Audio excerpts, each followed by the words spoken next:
TU 2009 lu tahun 2017 ya, perubahan mina tetap tak buka sampai sebulan neme tahun 2009. Maka misalkan ikan pun setengah mati, dia apa ikan.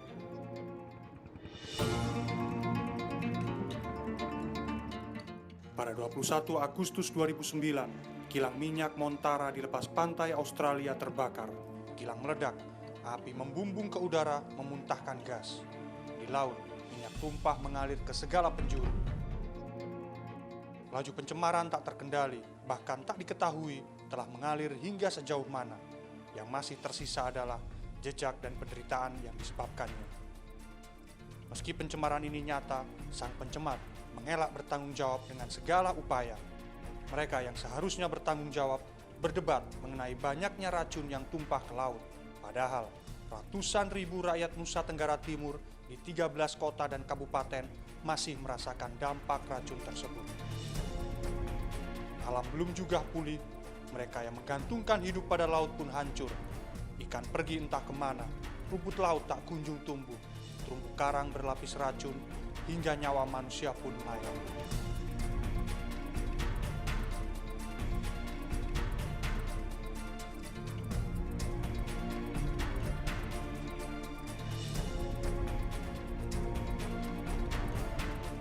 Setidaknya, puluhan triliun hilang karena pencemaran ini tak kunjung ditangani.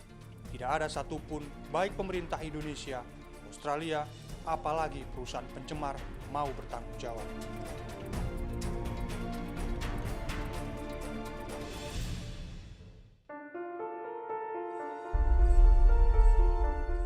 Laut Timor belum juga mampu memulihkan diri. Ribuan warganya harus hidup dengan lingkungan yang terpapar racun. Saya Miftah Farid, koresponden CNN Indonesia, menelusuri jejak yang ditinggalkan akibat ledakan kilang minyak milik Thailand itu di desa-desa di Nusa Tenggara Timur.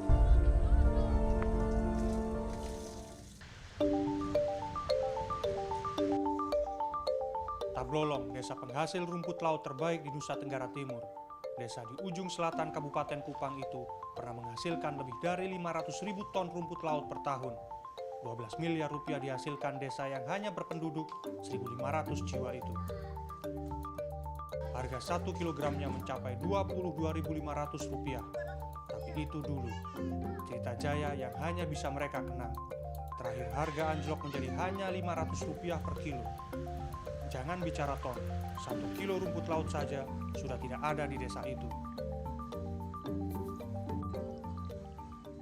Pada tahun 2009 bulan Oktober hingga hari ini tahun 2016 sama sekali tidak panen lagi.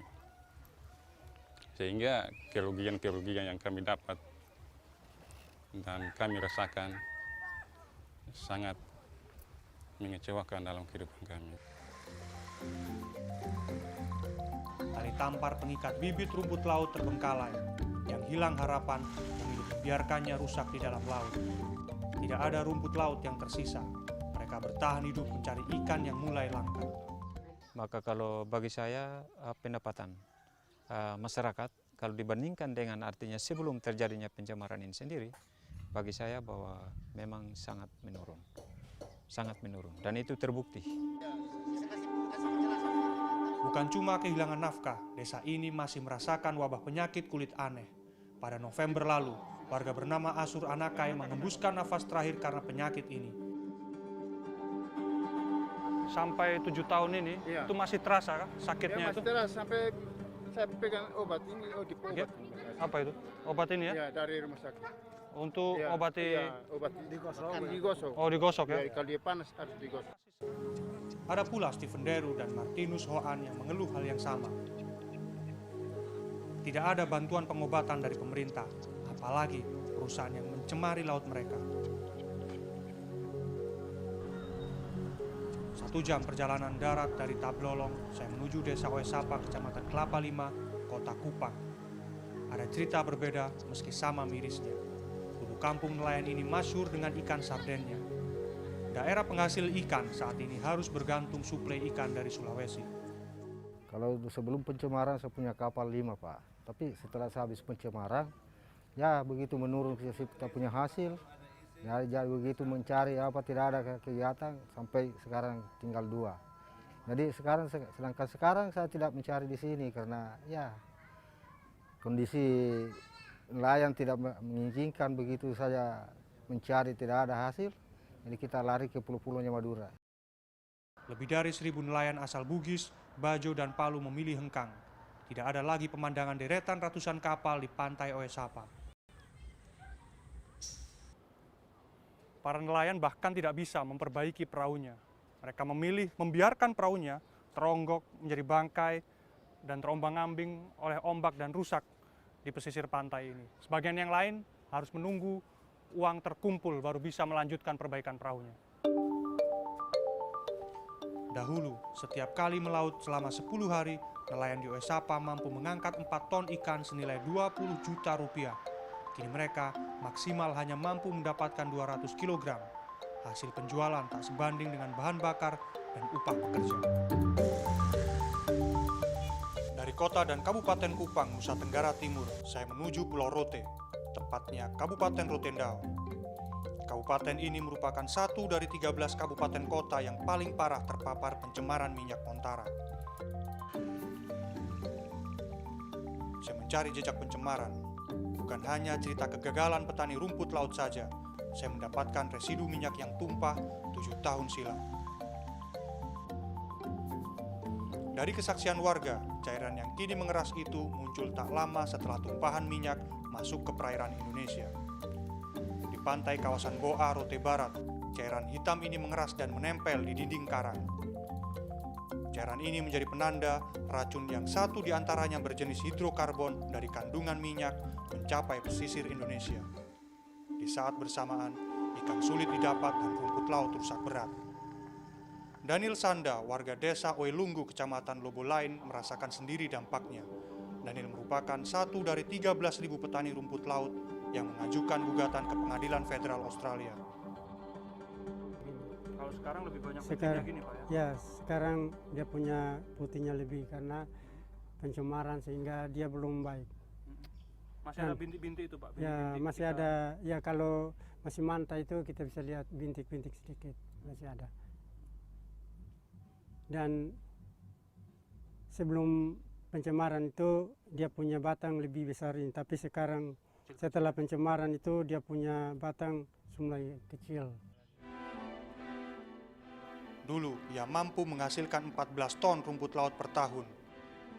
Sampai 2016, angka itu sudah turun drastis hingga 70%. Harga jual pun hanya Rp7.000 per kilogramnya.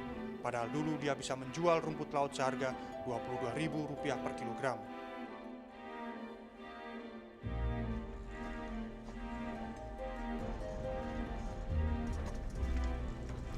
Perjalanan saya lanjutkan ke bagian lain Rotendao, tepatnya di Dayama, Rote Timur. Di perairan Mulut Seribu, petani rumput laut bernama Yoksan mengantar saya ke tebing karang, tempat cairan hitam melekat. Lokasinya tak jauh dari lahan budidaya rumput laut miliknya dulu. Saya melihat dan mendapatkan lebih banyak lagi contoh cairan hitam yang sudah mengeras ini di wilayah Dayama, tepatnya di kawasan Rote Timur. Padahal lokasi ini jaraknya lebih dari 100 km dari lokasi pertama saya di wilayah Boa, di wilayah Rote Barat.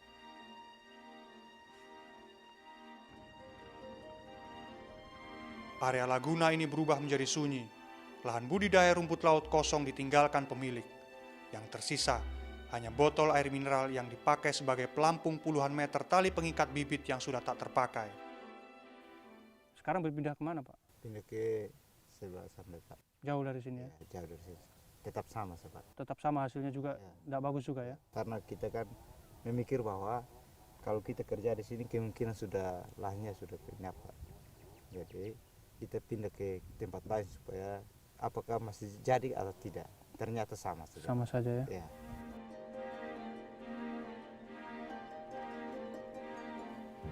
Ekonomi keluarganya memburuk bahkan sampai 7 tahun berlalu setelah pencemaran terjadi. Yoksan mengaku tidak memiliki pengetahuan akademis untuk membuktikan kaitan antara rusaknya rumput laut dengan pencemaran Montara. Yang ia tahu, hidupnya berubah memburuk sejak pencemaran terjadi 7 tahun silam.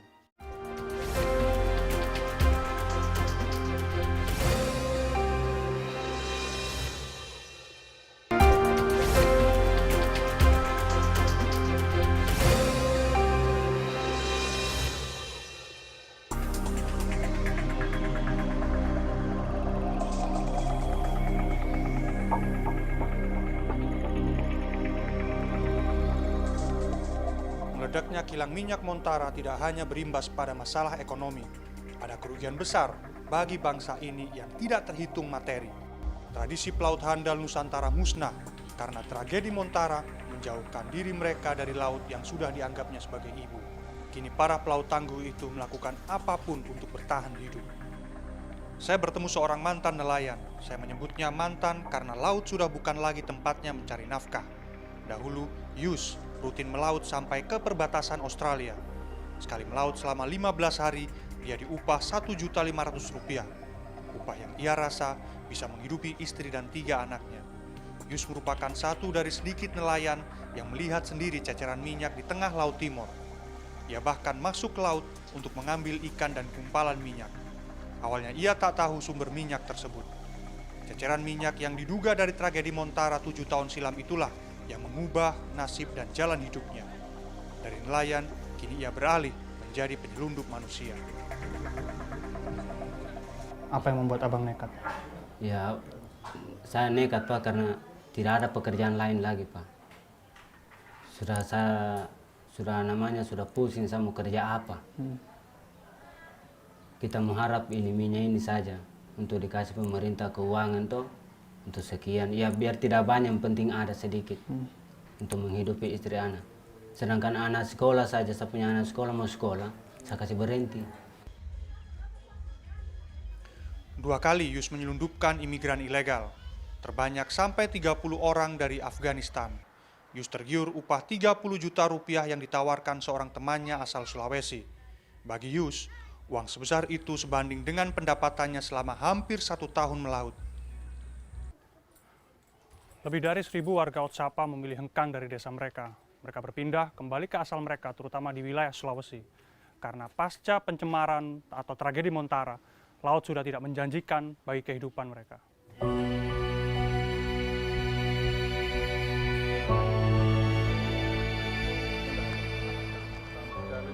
Mereka yang memilih bertahan menggeluti pekerjaan baru. Mustafa, mantan pelaut berdarah Bugis ini memilih menjadi penjual kayu. 40 tahun hidup di laut, Mustafa mengaku bimbang ketika harus gantung jala. Ia bahkan harus pindah dari Oesapa, desa yang dulu ia tinggali. Udah dasar punya darah daging nelayan, bapak saya, orang tua saya nelayan.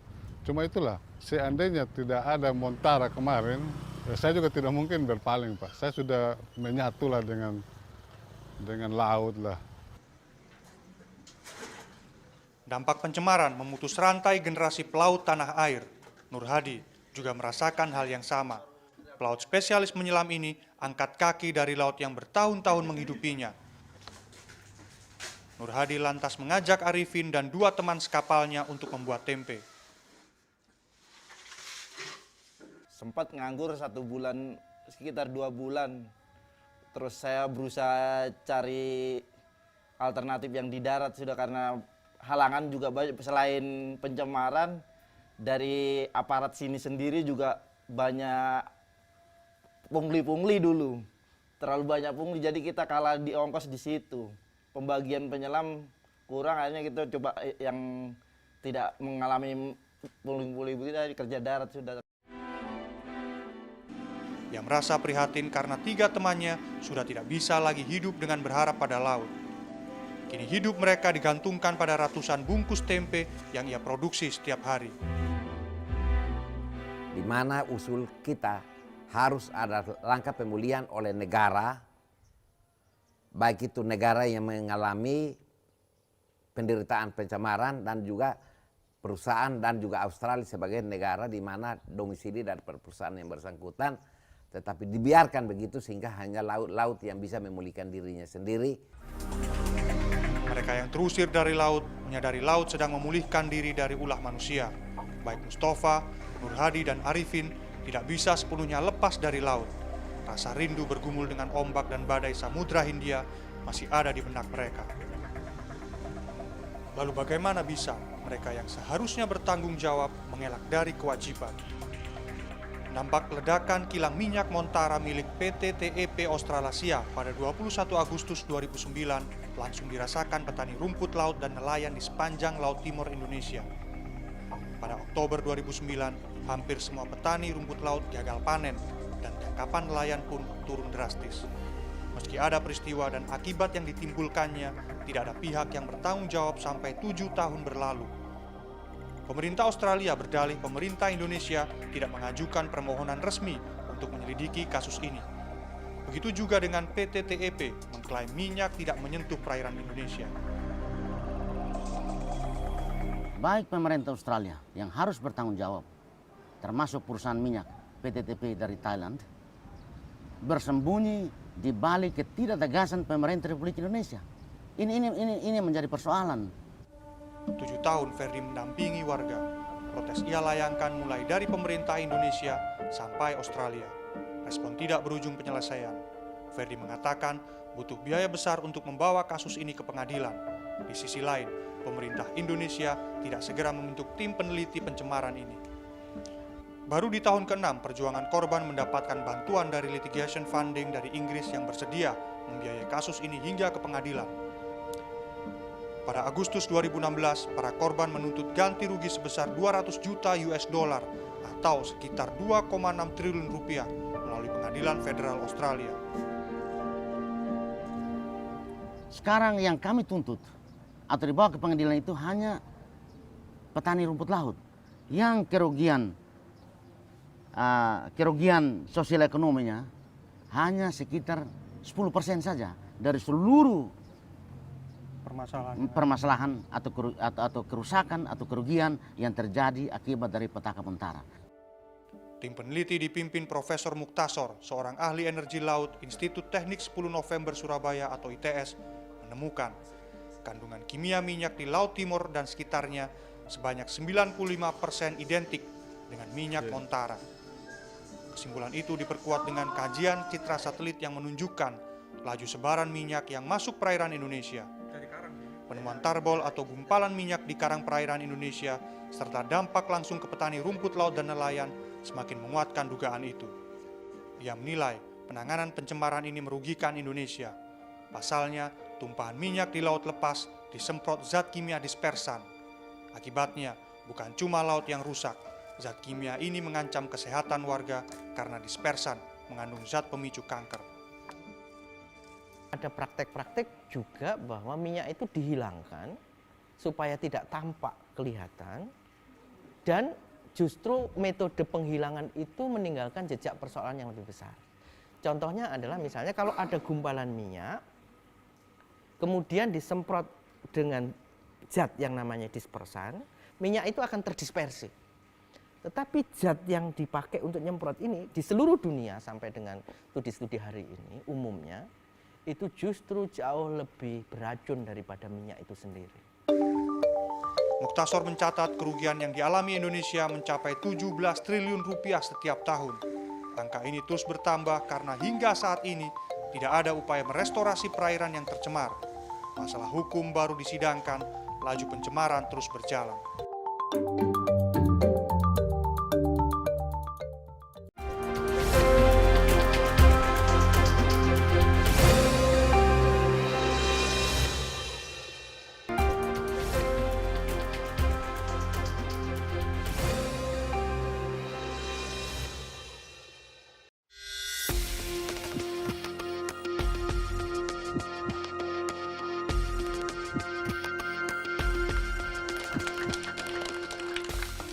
Kunjungan kenegaraan Presiden Joko Widodo ke Australia sempat membuat harapan korban tragedi ini membuncah. Mereka seakan melihat ujung dari getir hidup mereka selama 7 tahun menuntut keadilan bisa berakhir bahagia. Mereka menggantungkan harapan sang presiden dapat menyampaikan pesan penderitaan ratusan ribu rakyat Nusa Tenggara Timur kepada Perdana Menteri Australia Malcolm Turnbull. Namun mereka kecewa. Tidak ada berita gembira yang terdengar. Sang presiden tak memberikan sinyal tegas untuk menuntut tanggung jawab Australia dan perusahaan pencemar. Kunjungan selama 2 hari itu hanya fokus memulihkan kembali hubungan Australia-Indonesia yang menegang pasca insiden penghinaan Pancasila di basis pendidikan militer di negeri Kangguru. Pemerintah pun cukup puas dengan janji Malcolm Turnbull yang akan berinvestasi di Indonesia. Padahal, di beberapa kesempatan pemerintah Jokowi berjanji menuntut ganti rugi. Momen emas berlalu, Para korban lebih berharap pada upaya berdikari mereka menggugat perusahaan pencemar melalui pengadilan federal Australia. Mereka tak patah arang memperjuangkan keadilan. Lain Indonesia, lain pula Amerika Serikat. Insiden serupa tentang ledakan kilang minyak di Deepwater Horizon di Teluk Meksiko pada 2010 berujung pada ganti rugi yang harus dibayar British Petroleum atau BP. Perusahaan asal Inggris itu merogoh kocek dalam-dalam demi membayar ganti rugi. Pemerintah Amerika Serikat kala itu mendesak BP harus bertanggung jawab. Hasilnya, melalui serangkaian persidangan, BP harus membayar kompensasi sebesar 71 triliun rupiah untuk nelayan, penduduk lokal, petugas kebersihan pantai, sampai biaya kesehatan. Bukan hanya itu, BP juga mengeluarkan 69 triliun rupiah sebagai biaya kompensasi pembersihan wilayah laut yang tercemar. Sedangkan di insiden kilang minyak Montara, PTTEP tak sepeser pun membayar kerugian. Dana Corporate Social Responsibility senilai 3 juta dolar Amerika yang dijanjikan tak kunjung dipenuhi, nol kompensasi. Uji laboratorium Leader Consulting, lembaga yang ditunjuk Komisi Penyelidik bentukan pemerintah Australia, menunjukkan adanya korelasi antara minyak Montara dengan pencemaran perairan NTT. Sampel yang diambil dari perairan Indonesia dan lokasi ledakan memiliki 95% kesamaan unsur kimia. Namun PTTEP mengabaikan laporan ini. Pemerintah Australia tidak menggunakan fakta ini untuk mengambil tindakan semestinya. Sikap ini bisa dilihat dari korespondensi pemerintah Australia kepada perwakilan korban dan pemerintah Indonesia. Mereka cenderung bersembunyi dari ketidaktegasan pemerintah Indonesia saat itu. Duta Besar Australia untuk Indonesia Paul Gregson menolak permintaan wawancara dari CNN Indonesia. Kasus ini akan dibuktikan di Pengadilan Federal Australia.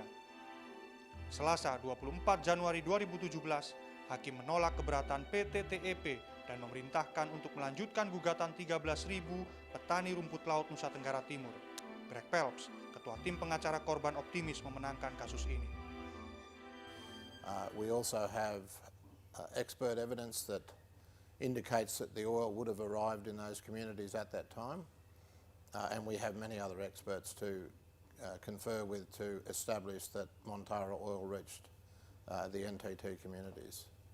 This case should have been a lot easier. If at the time of the disaster, the Australian government and the Indonesian government got together and used their resources and put proper support mechanisms in place for the people of the communities in East Nusa Tenggara, it could have been a lot simpler. Melalui surat elektronik, PTTEP menuding media dan pemerintah Indonesia terus berasumsi ada korelasi antara penurunan rumput laut dan tangkapan ikan di Nusa Tenggara Timur dengan insiden Montara. Klaim PTTEP, 98% tumpahan minyak tidak mencapai pantai Indonesia. Pernyataan ini berseberangan dengan citra Moderate Resolution Imaging Spectrodradiometer atau MODIS. Citra satelit ini menunjukkan minyak masuk ke perairan Indonesia pada 30 Agustus 2009 dan menyebar secara konsisten ke 90% Laut Timur. Peneliti Institut 10 November Surabaya atau ITS menunjukkan Laut Timur tercemar timbal sebesar 29 mg per liter, padahal normalnya 0,008 mg per liter. Pemerintah Indonesia saat ini berjanji akan mengejar lagi pertanggungjawaban perusahaan asal Thailand itu, sebab pada pemerintahan lalu tuntutan ini dihentikan. Pemerintah juga berencana melayangkan gugatan atas nama negara.